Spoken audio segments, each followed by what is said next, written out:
하나님 아버지, 하나님의 구원이 있는 반면에 하나님을 모욕하고 또 제 가운데 거하여 교만하며 강포한 자를 심판하시는 하나님의 주권과 섭리 아래 하나님의 위대하심을 찬양하는 우리 귀한 성도님들 모두 되게 하옵소서.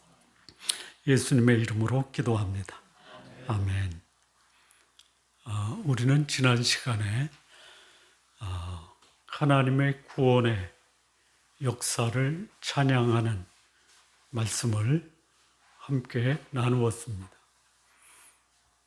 하나님의 구원의 역사를 찬양하는 이사야 12장의 말씀이 끝나고 13장에서는 갑자기 분위기가 심판의 예언과 심판의 전개를 말씀하고 있습니다. 이게 하나님이 세상을 역사하는 두 가지 측면입니다. 하나님은 하나님을 경외하는 자들을 구원하십니다. 동시에 구원의 하나님이 허락하신 이 복음의 메시지를 거절하는 자는 하나님은 심판하십니다. 그 숱한 이방 나라들이 있거든요. 이사야 13장에서 23장 걸쳐서 무려 유다와 이스라엘을 포함해서 10개 이상의 이방 나라들이 하나님의 심판을 받습니다. 그런데 유독 하나님의 심판이 전개되면서 제일 먼저 심판의 대상으로 등장하는 나라가 어디냐? 바벨론입니다. 바벨론. 사실 이때는 바벨론은 등장하지도 않았고요.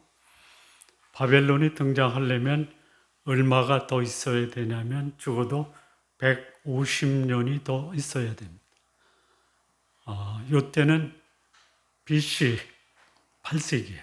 700년대 말기입니다. 그러니까 BC 720년에서 710년 사이에, 물론 이사야는 BC 740년에서 BC 680년, 60년을 사역하는데 이 말씀을 할 때 이 시기는 BC 7세기 말,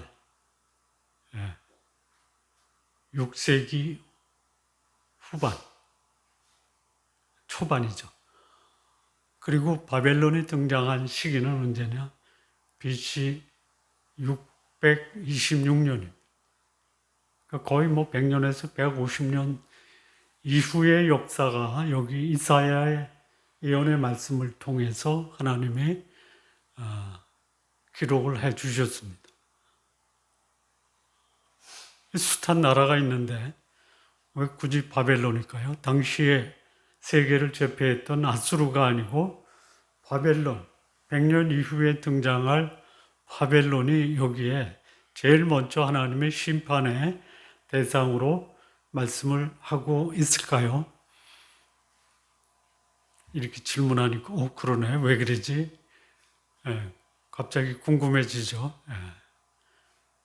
저도 궁금해가지고 찾아봤죠. 왜 그랬을까? 그랬더니요. 이 바벨론이 등장하는 게 언제부터 등장하냐면요. 아브라함 때도 등장하죠. 아브라함 때 등장했던 바벨론을 뭐라고 하냐면 신할이라고 그래요. 신할. 또 언제 등장해요? 여기 이사야 때 등장해요. 이때는 아브라함 때 등장한 신화를 역사적으로 뭐라고 하냐면 구바벨론, 바벨탑을 쌓았던 신할 땅.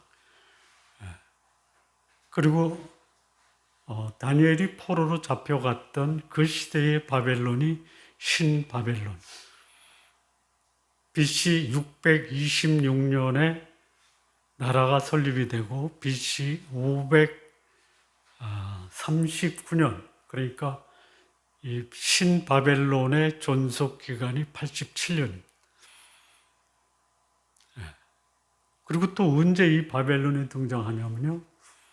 예수님 당시에 그의 제자 베드로가 로마에 있는 성도들에게 보낸 편지 중에 베드로 전서 5장 13절에 바벨론에 있는 교회에게 문안하라. 그리고 내 아들 마가에게도 문안하라. 그래서 이 로마를 베드로는 바벨론이라 지칭을 했어요.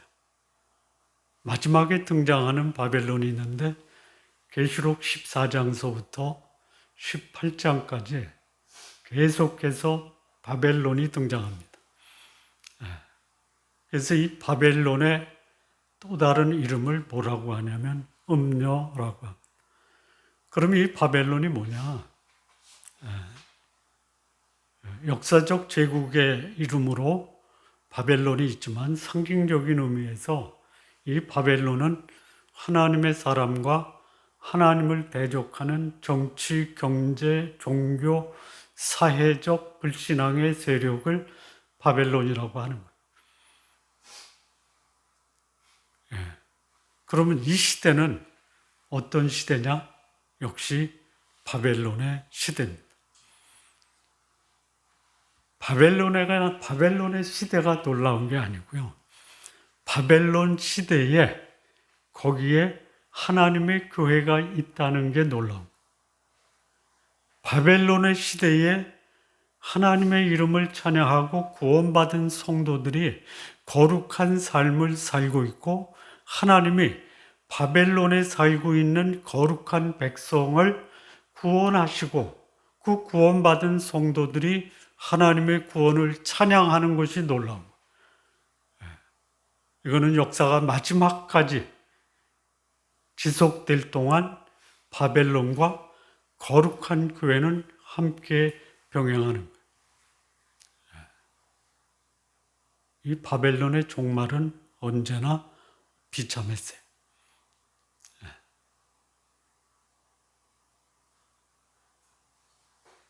신바벨론, 87년의 존속 기간을 가졌던 이 바벨론은 당시에 가장 잔인한 두 나라, 메대와 바사에 의해서 멸망당합니다.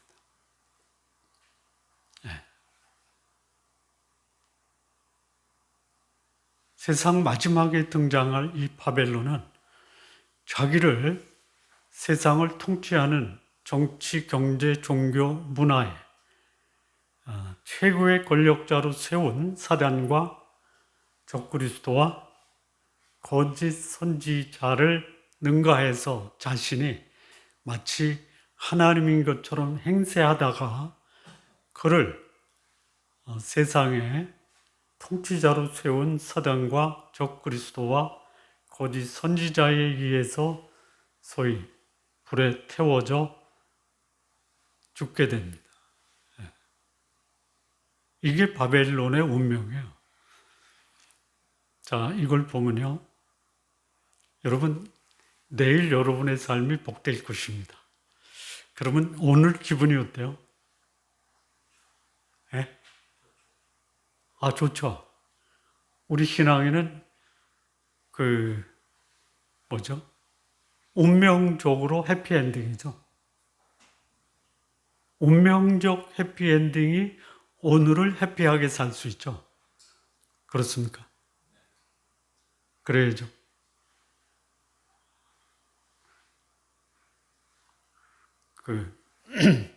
제가 군대 생활할 때요. 제대한 날을 생각하면 군대 생활 괴로워도 웃으면서 잠을 잘 수 있어요. 그래?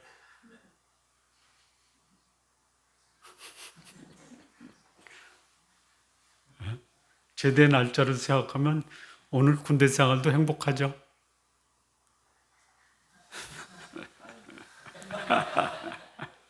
지나고 나면 그래요.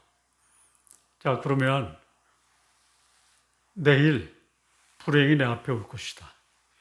내 불행을 피할 길이 있다. 불행을 향해서 가겠어요? 불행을 피할 수 있는 길로 가겠어요? 예? 이 세상이요. 이렇게 살면 불행한 종말이다. 그런데 불행을 더 키워요. 내일 죽어도 오늘 나는 이 세상에서 내가 누리고 싶은 거 다 한번 누리고 살겠다. 죄를 더 확대시켜요. 예. 양심과 상식을 버려요. 그리고 이게 진리래요. 성경은 뭐라고 하냐면요. 그것은 무슨 길이다? 예? 사망의 길이에요. 예. 내일 세상에 종말이 와도 나는 오늘 죄를 짓겠다 이거예요. 이게 뭐예요? 바벨론이에요. 바벨론. 예. 여러분 내일 세상에 종말이 오면요. 나는 내일 종말이 와도 영원한 하나님 나라에서 은혜 속에 살 것을 기대함으로 오늘 거룩하고 경건하게 살아야 된다라는 거예요. 안 그래요? 이 바벨론에 대한 심판의 예언은 바벨론이 멸망하기 150년 전이에요. 150년 전. 바벨론이 생기기 전이에요. 여러분에게 복음이 시작된 게 여러분이 출생하기 전이죠. 여러분에게 심판의 메시지가 주어진 게 여러분이 출생하기 전이죠. 그래서 그거는 과거의 일이고 또 구원과 심판은 미래의 일이니까 오늘 나는 나에게 주어진 삶을 충성스럽게 살겠다. 그렇게 사십시오. 충성스러운 삶이 소위 양심과 상식 이것을 어기고 사는 것이 오늘의 충실한 것이 아니라는 거예요.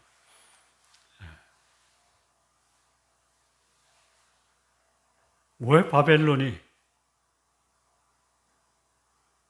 하나님의 심판을 받느냐? 한마디로 말하면요. 우리가 읽었던 다니엘서 13장 11절을 보면요. 거기 악과 악인을 멸하세요. 교만한 자의 거만을 끊으세요. 강포한 자의 자만을 낮추세요. 왜 하나님이 이 바벨론을 심판하시냐면 세 가지예요. 그 바벨론에 만연한 것이 뭐냐면 악이에요, 악. 악한 자가 또 어떤 모습을 취하냐면요, 교만해. 교만이 뭡니까? 내 말은 진리다. 이게 교만이에요.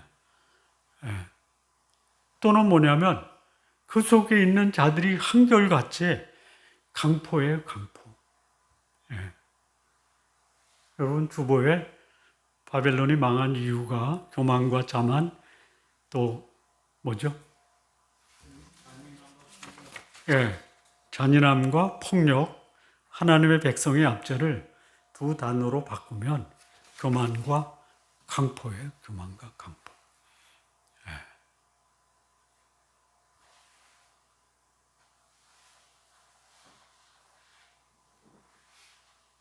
자, 이런 바벨론을 향해서 하나님이 이제 심판의 메시지를 전하고 그 심판의 성격이 어떠하며 그리고 이 심판이 어떤 결과를 낳는지를 말씀을 해줍니다.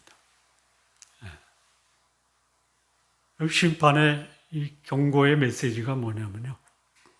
여기 그날에 아모스의 아들 이사야가 그 바벨론에 대해 받은 경고라 이렇게 돼 있어요. 이 경고라는 말이요. 너 똑바로 해 안 하면 죽어. 이게 경고죠. 근데 여기에 어떤 뜻이 담겨 있냐면요. 첫 번째는 반드시 이루어진다라고 하는 진리가 담겨져 있어요. 두 번째는 뭐냐면요. 이거는 소위 고통스럽게 전하는 부담이 담겨 있어요. 여러분 누군가에게 하나님의 심판의 메시지를 전할 때 우리 그렇잖아요. 너 그따위로 하다가 벌 받아 마. 이게 무거운 마음의 부담으로 얘기하는 거예요? 아니면 그냥 저주와 진노의 마음으로 하는 거예요? 이게 하나님의 심판의 메시지, 저주와 진노의 메시지를 전할 때요, 전하는 사람 마음속에 이게 영어 성경을 보니까 아주 큰 부담에 great burden이라고 돼 있어요.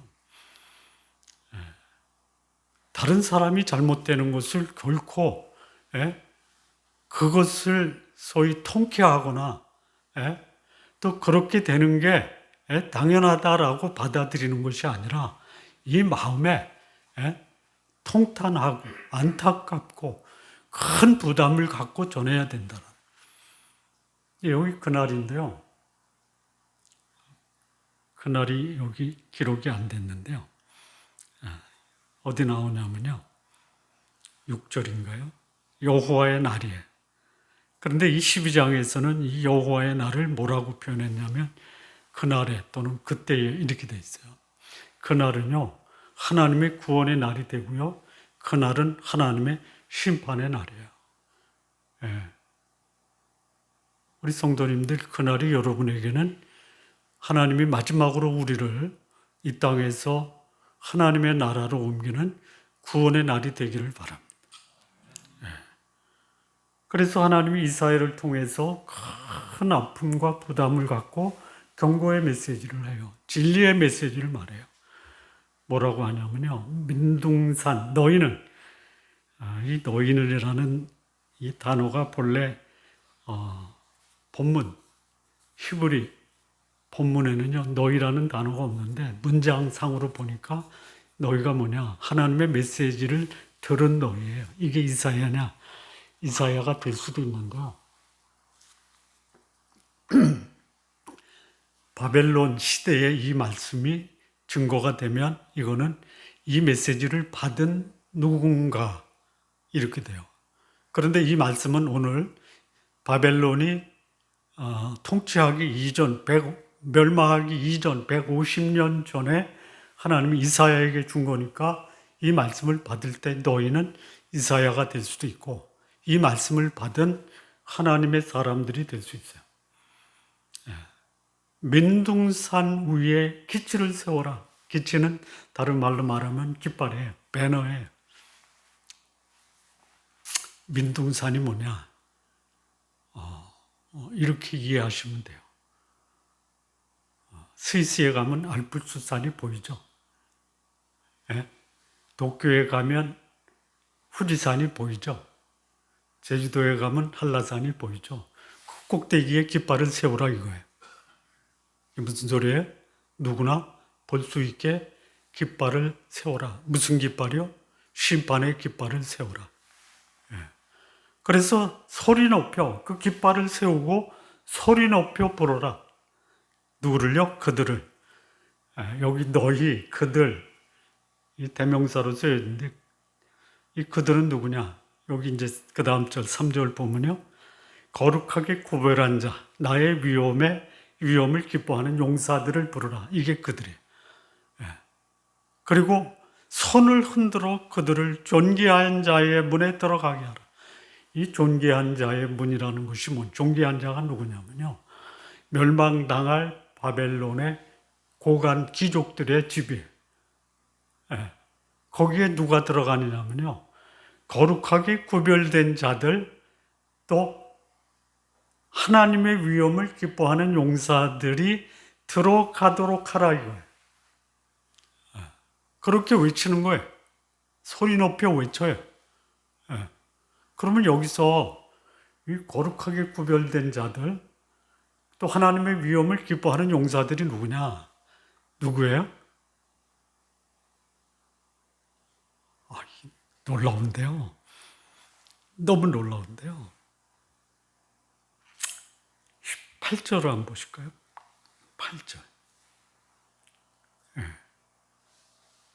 여기 이제 그 구별된 자, 위엄을 기뻐하는 자들이 바벨론에 들어가면요. 여기서 그들은 누구냐? 바벨론 사람들이에요. 놀라고, 괴롭고, 슬픔에 사로잡히고, 고통스럽고, 놀라고, 얼굴은 불꽃으로 타버려요. 왜 그러냐면요. 여호와의 날, 곧 잔혹히 풋냄, 맹렬히 노하는 날. 누가 이렇게 하냐면요.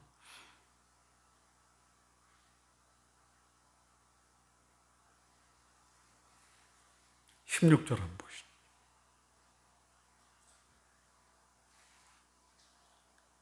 여기 이제 똑같이 그들의 어린 아이들, 이 바벨론이 그들의 목전에서 메어침을 당했고, 그들의 집은 노략을 당했고, 그들의 아내는 욕을 당한다. 왜 그래요? 이제 17절에 구별하여 거룩한 자, 그리고 하나님의 위엄을 기뻐하는 용사들이 누구냐? 보라, 은을 돌아보지 아니하며 금을 기뻐하지 아니하는 메댓 사람을 내가 충돌하여 그들을 치게 하리니 18절 메댓 사람이 활로 청년을 쏘아 죽이며 태의 열매를 공의히 여기지 아니하고 아이를 애석하게 보지 아니하리라. 누구예요? 하나님이 거룩하게 구별한 자가 누구예요? 메댓 사람이에요. 또 하나 여기 추가시키면 바사 사람이에요. 메대와 바사의 연합군이에요. 이 메대는 어디냐? 이라크 북쪽 아제르바이잔 쪽이요. 그리고 이 바사는 어디냐? 이란, 페르시아 북쪽이에요. 그들을 통해서 이라크 남부에 있는 바벨론을 공격하는 거예요. 이게 누구예요? 하나님이 거룩하게 구별한 자들이에요. 하나님의 위엄을 기뻐하는 자들이에요. 이해가 되세요? 어떠세요? 그게 이해되면요, 이분의 영성은요, 하늘을 찌르듯 높다 이렇게 보시면 돼요. 아니, 이 메댓 사람과 바사 사람이 하나님이 거룩하게 구별했대요. 하나님의 위엄을 기뻐하는 용사들이래요. 이게 뭐냐? 그들이 거룩하다, 경건하다, 양심이 있다. 그들은 합리적이다라는 뜻이 아닙니다. 뭐예요? 하나님이 사용하신다라는 거예요. 구별하다가 뭐예요? 하나님이 쓰시기에 합당하다. 무슨 용도로? 하나님의 진노와 심판을 위해서 사용하기에 합당하다라는 것이 거룩하게 구별했다라는 거예요. 위엄을 기뻐하는 용사들이라고 그랬어요. 이게 뭐예요? 놀랍게도요. 하나님이 그들에게 거룩한 미션을 주잖아요. 근데 그걸 기쁘게 수행하는 거예요. 여러분, 이런 메대 또는 바사 사람이 하나님이 거룩하게 구별해서 또 하나님의 그 명령과 그 임무를 기쁘게 수행하는 자들이 메대나 바사 사람이 되지 않게 해주세요. 우리나라도 그럴 수 있어요. 바벨론이 유다를 멸망시켰잖아요. 어떻게 했어요? 왕은 코를 껴가지고 이 밧줄에 매어서 끌고 갔고요. 예루살렘 성은 불태워 다 파괴했고요. 예루살렘에 사람을 남기지 않았어요. 바벨론으로 끌고 간 포로의 숫자는 불과 10만밖에 안 됐어요. 근데 그들이 누구예요? 하나님이 거룩하게 구별한 자들이에요. 하나님의 위엄을 기뻐하는 용사들이라는 거예요. 오늘 이 시대에 누가 그러겠어요? 하나님의 이름을 모독하는 자, 하나님의 성을 파괴하는 자, 하나님의 사람을 포로로 끌어가는 자가 바벨론인데 교회를 보호하는 자가 바벨론이 아니잖아요. 그러면 하나님이 거룩한 교회를 파괴하겠어요? 아니에요. 여기 또 보면요.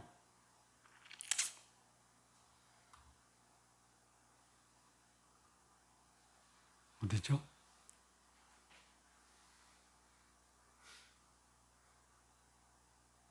하나님이 거룩한 자를 보호하신다라고 했어요. 읽었나요?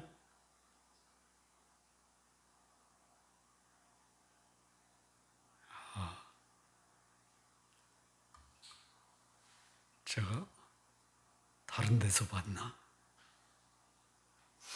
하나님의 사람은 하나님이 보호하세요. 바벨론이 아무리 소위 교만과 강포의 행위를 하나님의 나라에 행한다 하더라도 그들이 행하는 강포와 포악은 어디서 하느냐? 하나님 나라에 거하는 불신앙의 세력. 자, 그래서 그들이 뭐라고 그랬어요? 여기 나의 노여움을 전하게 했어요. 어디서? 민둥산 꼭대기에 깃발을 세워서. 그랬더니 이제 그 산 위에 무리들의 소리가 들려요. 많은 백성의 소리 같아요. 열국 민족이 모여서 떠드는 소리예요. 자, 무리의 소리. 많은 거죠. 그것을 많은 백성의 소리라고 그랬어요. 얼마나 많은지 몰라요. 그런데 그들을 뭐라고 얘기하냐면 열국 민족이에요. 소리가 나요. 이 군대가 모여서 떠드는 소리인데 보니까 소리가 굉장히 다양해요. 언어가 똑같은 게 아니에요. 근데 그들이 왜 모였어요? 여호와께서 사함을 위하여 군대를 검열하는 거예요. 검열은 뭐냐면 소집하는 거예요. 이게 마치 세상 마지막 요한계시록에 하나님이 군대들을 다 모으죠. 어디 모여? 아마겟돈이라고 하는 그 무기또라는 지역에 군대를 모아요. 그런 말씀과 연관이 되는 거예요. 그래서 이 무리들이 어디서 왔냐? 먼 나라에서 오고 하늘 끝에서 왔어요. 왜요? 그들이 여호와와 그의 진노의 병기가 되기 위해서 온 거예요. 이거 선포하는 거야. 우리가 선포해야 돼요, 이 시대에. 회개하지 않고 욕심에 사로잡히고 하나님을 대적하고 권력을 지향하고 권력을 섬김과 겸손의 수단으로 쓰지 않고 자기 욕망을 위해서 쓰면 하나님이 이렇게 찾아오셔서 그들에게 진노를 내리실 것이다라고 온 땅을 멸할 것이다라고 전할 수 있어야 돼요. 자, 이 심판의 성격이 6절부터 10절입니다. 여러분 주부에는 12절인데요. 이 말씀을 다시 이렇게 정리하다 보니까 10절까지가 하나님의 심판의 성격이에요. 두 단어로 압축을 하면요. 심판이 가까웠다. 그리고 심판은 심판당하는 자들에게 말할 수 없는 공포를 가지고 온다 이거예요. 임박과 공포에. 여기 보면 너희는 애곡할지어다. 애곡이 뭐예요? 통곡하는 거예요. 통탄하는 거예요. 땅을 치면서 부르짖는 게 애곡이에요. 왜요? 하나님의 심판이 이럴 것이다라는. 여러분 언제 통탄해요? 비정상적인 것이 마치 정상인 것처럼 횡세하면 그렇죠. 하나님의 심판의 날에 이런 일이 벌어져요. 그 여호와의 날이 가까웠다 이거예요. 그런 애곡할 날이 가까웠다라는 거예요.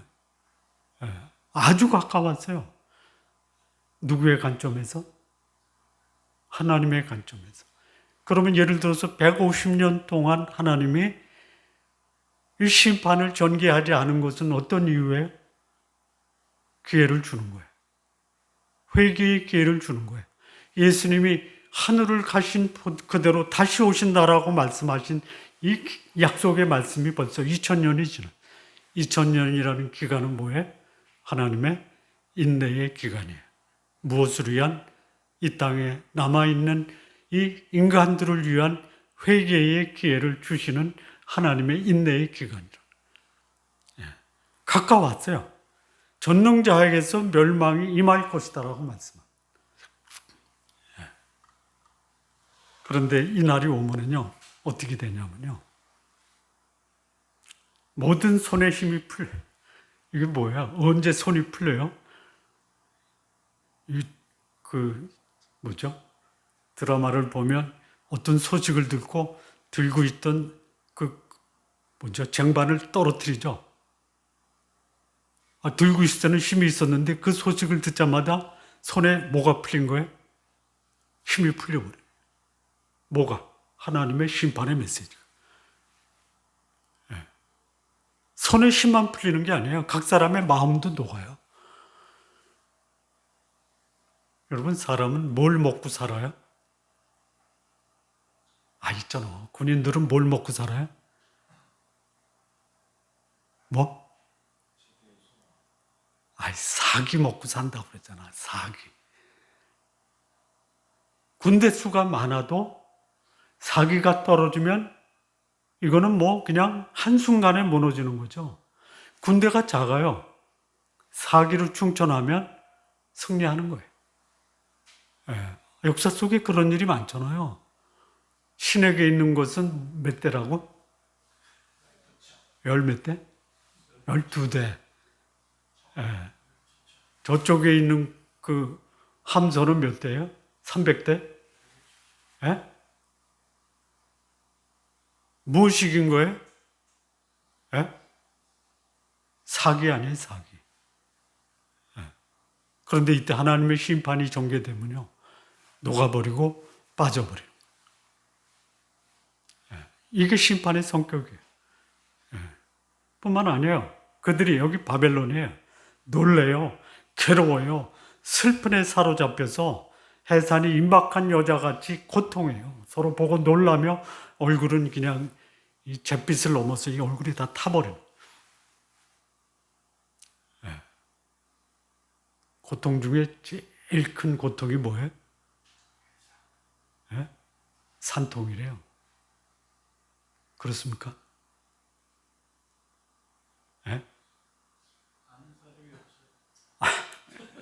있어요. 그 초다이 출산할 때 남편이 출산하는 아내 옆에 있으면 머리 뜯기고 뺨 맞고 그렇습니다. 그러셨어요? 그랬어요? 또 있어요. 암통이 있고요. 돌통이 있어요. 이게 제일 고통스러운 게 산통인데요. 산통은 쉽게 잊어버려요. 왜요? 출산 때문에. 이 암통은 죽을 때까지 극복 못해요. 이 돌통은 깨져서 사라질 때까지 이거 죽을 것 같아요.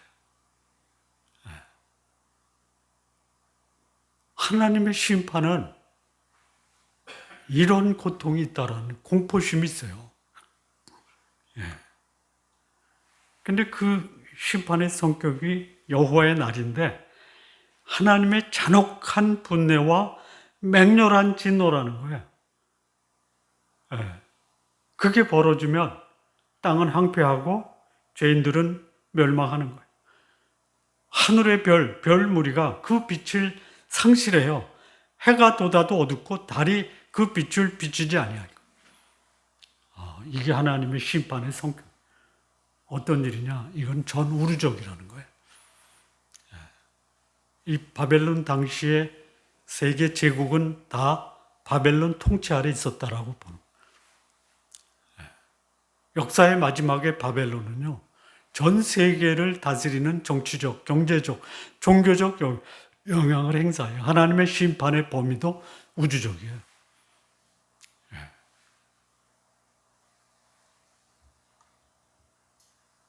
자, 이렇게 하나님의 심판이 전개되면요, 심판의 결과가 뭐냐? 11절부터 22절인데요.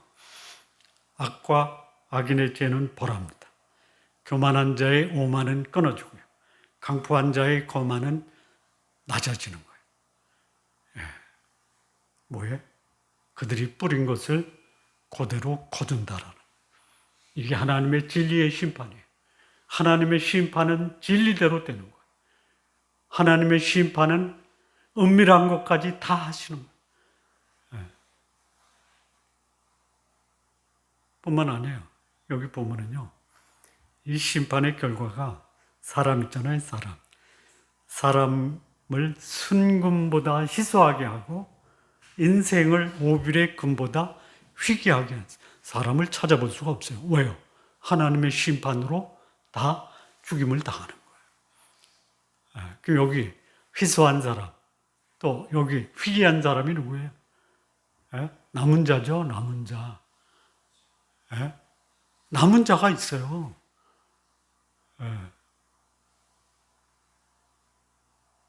뿐만 아니에요. 이 심판이 전개가 되면 하나님이 분노하셔서 맹렬히 진노하시는데 하늘을 진동시키고 땅을 흔들어 그 자리에서 떠나게. 이 우주적인데요. 여기서 이제 요거를 상징적으로 보면 땅을 진동시킨다. 땅의 모든 체제와 질서와 이 땅에 존재하는 모든 인간 조직을 다 하나님이 흔들어 버린다라는. 새로운 세계로 만드신다라는 거예요. 그리고 여기서 이제 구체적인 하나님의 심판이 전개가 되는데요. 14절에 보면 쫓긴 노루나 모으는 자 없는 양같이 각기 자기 동족에게로 돌아가며 각기 본향으로 도망할 것이다. 바벨론에 포로됐던 이방 나라들의 포로들이 각기 자기 고향으로 돌아가요. 역사적으로 BC 538년에 이 바벨론을 멸망시킨 페르시아 바사의 고레스 왕이 538년에 유다 백성들을 예루살렘으로 귀환시킨 1차 포로 귀환이 시작됩니다. 3차에 걸쳐서 포로 귀환이 되는데요. 이때부터 돌아가요. 이걸 하나님이 예언하신 거예요. 뿐만 아니라 이 바벨론에 남아있는 자들 있잖아요. 15절 만나는 자마다 창에 찔리겠고 잡히는 자마다 칼에 엎드러진다. 이걸 누가 하는 거예요? 거룩하게 구별된 자, 하나님의 위엄을 기뻐하는 용사들이 여기서 뭐를 해요? 잔인한 학살이 전개돼요. 이게 마지막 하나님이 소위 바벨론이라고 지칭하면서 정치, 경제, 종교의 권력을 행사하던 마지막 바벨론을 하나님이 이렇게 심판하실 거예요. 너무 잔인해요. 그들의 어린아이들은 그들의 목전에서 매어침을 당하겠고 그들의 집은 노략을 당하겠고 그들의 아내는 욕을 당하리라. 이거 왜 그래요? 사람 대접 못 받는 거예요. 아이로부터 노인까지 남자와 여자 다 그들은 더 이상 사람 대접 받는 것이 끝났다. 차라리 죽는 게 나을 수 있다라는 세상.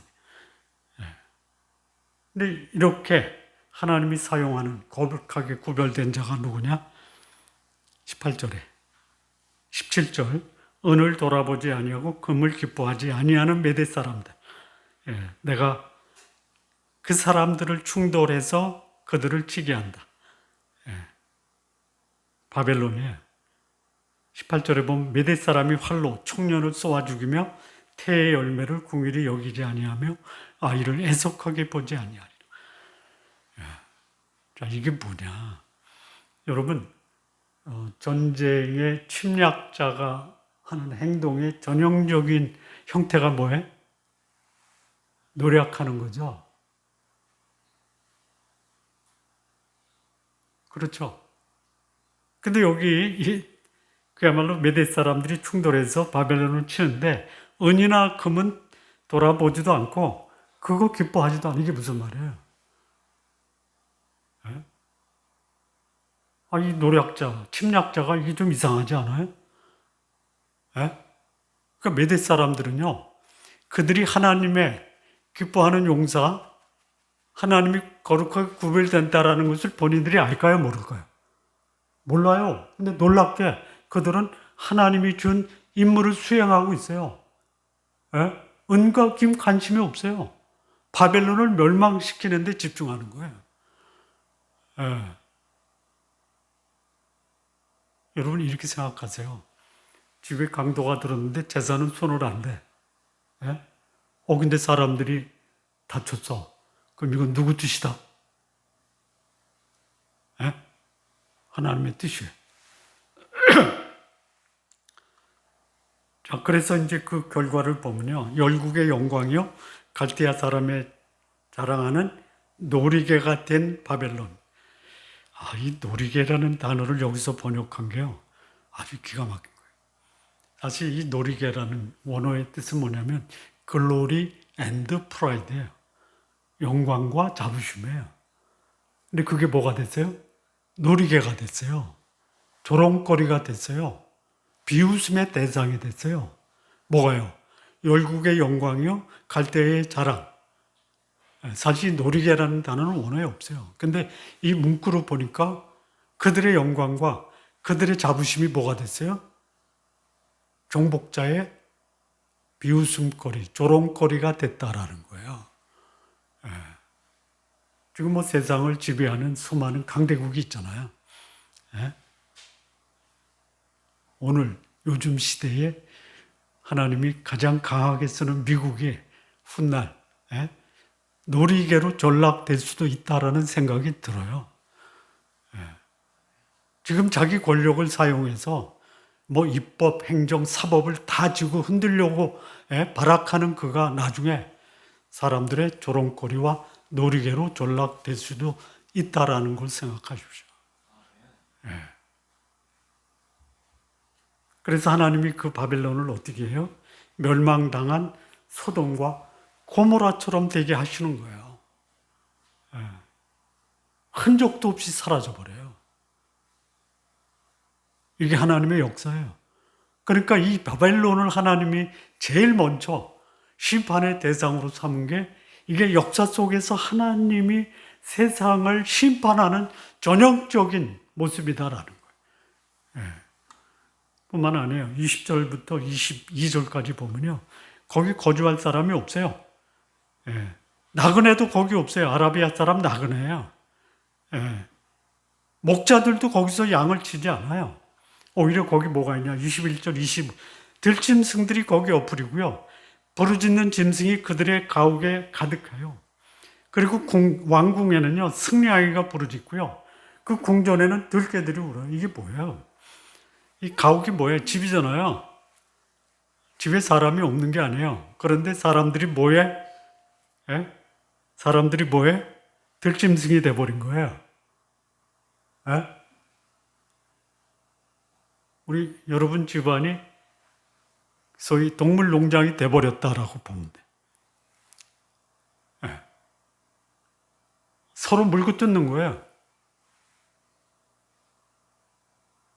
그리고 여기 이제 뭐예요? 왕궁. 승냥이들이 승냥이가 뭔지 아시죠? 승냥이가 뭐예요? 이리 때예요. 늑대 때예요. 이게 소위 권력층에서 권력을 쥐려고 하는 사람들을 어디다 비유한 거예요? 이리 때에 비유한 거예요. 이리 때. 지금 우리나라 정치판이 뭐 같아요? 몰라요?